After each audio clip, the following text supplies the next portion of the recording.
Hello friends, अगर आप भी इंग्लिश अच्छे से बोलना चाहते हो और अपनी इंग्लिश को इम्प्रूव करना चाहते हो तो इस वीडियो को एंड तक ज़रूर देखना, आपको बहुत कुछ सीखने को मिलेगा। सो फ्रेंड्स, बिना किसी देरी के शुरू करते हैं आज की वीडियो और देखते हैं आज का अपना पहला सेंटेंस। तो फ्रेंड्स, यहाँ पर ये बोल रहा है कि क्या तुम कुछ ढूंढ रहे हो। इस इंग्लिश में बोलेंगे is there something you are looking for. Is there something you are looking for, क्या तुम कुछ ढूंढ रहे हो। Is there something you are looking for, तुम इधर उधर क्या देख रहे हो। What are you looking here and there. What are you looking here and there, तो पूछ रहा है कि तुम इधर उधर क्या देख रहे हो। What are you looking here and there, अगर तुम मुझे बता दो तुम क्या ढूंढ रहे हो। If you tell me what you are looking for. If you tell me what you are looking for, यहाँ पर ये कह रही है कि अगर तुम मुझे बता दो तुम क्या ढूंढ रहे हो। If you tell me what you are looking for, तो शायद मैं तुम्हारी मदद कर सकूँ। Maybe I could help you.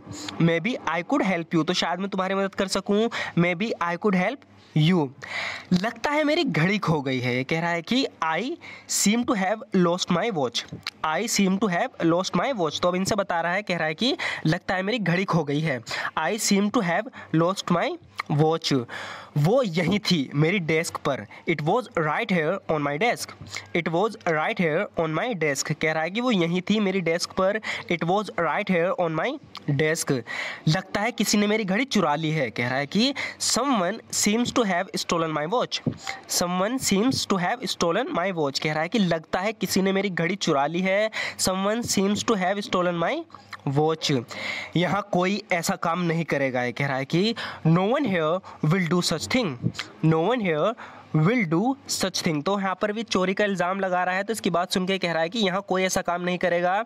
No one here will do such thing, ठीक से देखो, वहाँ पीछे भी देखो। इस इंग्लिश में बोलेंगे look properly, look behind there too. Look properly, look behind there too, कह रहा है कि ठीक से देखो, वहाँ पीछे भी देखो। Look properly, look behind there too, यहाँ वहाँ देखो, कह रहा है कि चारों तरफ यहाँ वहाँ देखो। Look around here and there. Look around here and there, कह रहा है कि यहाँ वहाँ चारों तरफ देखो।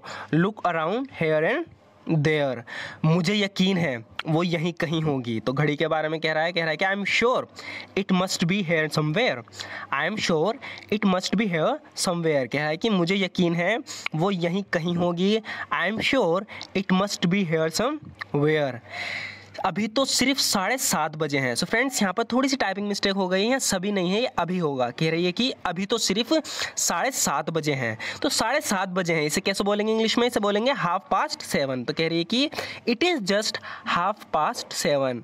इट इज़ जस्ट 7:30, यानी अभी तो सिर्फ 7:30 बजे हैं। It is just 7:30। तुम्हें वहाँ खुद जाना चाहिए था। इस इंग्लिश में बोलेंगे you should have gone there by yourself. You should have gone there by yourself, तो कोई खुद तो गया नहीं, किसी दूसरे बंदे को भेज दिया। तो यहाँ पर ये जो समझा रही है, कह रही है कि वहाँ तुम्हें खुद जाना चाहिए था। You should have gone there by yourself, अगर वो आए तो उससे मुझे तुरंत कॉल करने को कहना। इस इंग्लिश में बोलेंगे if he comes tell him to call me right away. If he comes tell him to call me right away, कह रही कि अगर वो आए तो उससे मुझे तुरंत कॉल करने को कहना। If he comes tell him to call me right away, अगर वो मेरे बारे में पूछे तो उससे कहना कि if he asks about me just tell him that. कह रही है कि if he asks about me just tell him that, यानी अगर वो मेरे बारे में पूछे तो उससे कहना कि if he asks about me just tell him that मैं 6:30 बजे वापस आऊँगी। तो यहाँ पर 6:30 बजे के लिए भी हम ऐसे यूज़ करेंगे 6:30। तो कह रही है कि उससे कहना कि मैं 6:30 बजे वापस आऊँगी। I will be back at 6:30। I will be back at 6:30, यानी मैं 6:30 बजे वापस आऊँगी। I will be back at 6:30। खड़े मत रहो, कुछ तो कहो। इस इंग्लिश में बोलेंगे don't just stand there, say something. Don't just stand there, say something, तो कह रही है कि खड़े मत रहो, कुछ तो कहो। Don't just stand there, say something. उसको देखते ही मैं समझ गई थी कुछ तो गड़बड़ है। इस इंग्लिश में बोलेंगे the moment I saw her I realised that something is wrong. The moment I saw her I realised that something is wrong. तो किसी के बारे में बता रही है, कह रही है कि उसको देखते ही, तो इसके लिए हम यूज़ करेंगे द मोमेंट आई सो हर। कह रही है कि उसको देखते ही मैं समझ गई थी कुछ तो गड़बड़ है। The moment I saw her I realised that something is wrong. इधर उधर की बात मत करो, सीधे काम की बात पर आओ, यानी सीधे पॉइंट पर आओ। इस इंग्लिश में बोलेंगे don't beat around the bush. तो जब भी हमें बोल रहा हूँ इधर उधर की बात मत करो, तो इसे मैंने पहले भी कई बार बताया, हम सिंपली बोलेंगे don't beat around the bush, यानी इधर उधर की बात मत करो, come straight to the point, यानी सीधा पॉइंट पर आओ, सीधे मुद्दे की बात पर आओ। Don't beat around the bush, come straight to the point, इधर उधर की बात मत करो, सीधा काम की बात पर आओ। इससे पहले कि मैं अपना आपा खोऊं, यहाँ से निकल जाओ। कह रहा है कि इससे पहले कि मेरा दिमाग खराब हो, मैं अपना आपा खोऊं, यहाँ से निकल जाओ। Get out of here before I lose my temper. Get out of here before I lose my temper, यानी इससे पहले कि मैं अपना आपा खोऊं, यहाँ से निकल लो। Get out of here before I lose my temper. मैं खुश हूँ कि तुम दोनों ठीक हो। यहाँ पर अपने दो दोस्तों को देख के कह रही कि I am just glad that the two of you are all right. I am just glad that the two of you are all right. मैं खुश हूँ कि तुम दोनों ठीक हो। I am just glad that the two of you are all right.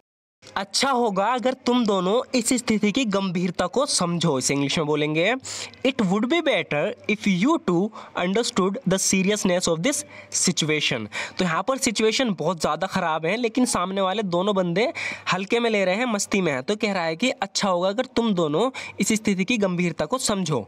It would be better if you to understood the seriousness of this situation. जब मैं यहाँ पहली बार आई थी तो बहुत डरी हुई थी। यहाँ पर इसे अपने बारे में बता रही है, कह रही है कि when I first came here I was so scared.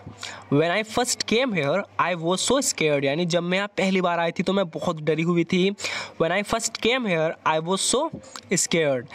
मेरी किसी के साथ जान पहचान भी नहीं थी। इसे इंग्लिश में बोलेंगे I wasn't acquainted with anyone either. I wasn't acquainted with anyone either. कह रही है कि मेरी किसी के साथ जान पहचान भी नहीं थी। I wasn't acquainted with anyone इधर। उसके बाद मुझे बड़ी राहत मिली। यहाँ पर इससे कह रही है कि जैसे तुम लोग आए उसके बाद मुझे बड़ी राहत मिली। तो उसके बाद के लिए हम यूज़ करेंगे आफ्टरवर्ड्स। तो कह रही है कि afterwards I felt a great sense of relief. Afterwards I felt a great sense of relief, यानी उसके बाद मुझे बड़ी राहत मिली। Afterwards I felt a great sense of relief. जो मैं इसे रोकने के लिए कर सकती थी मैंने वो सब किया। इस इंग्लिश में बोलेंगे I did everything I could to stop this from happening.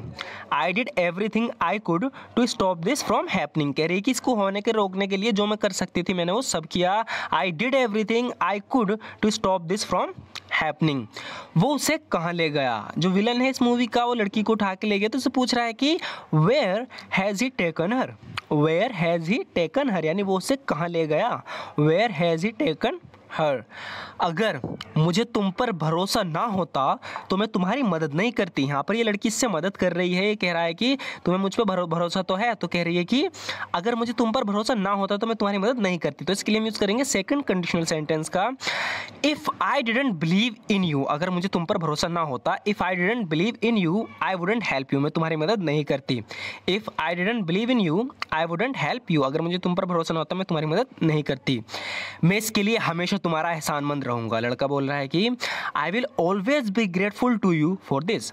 I will always be grateful to you for this, यानी मैं इसके लिए हमेशा तुम्हारा एहसानमंद रहूँगा। I will always be grateful to you for this.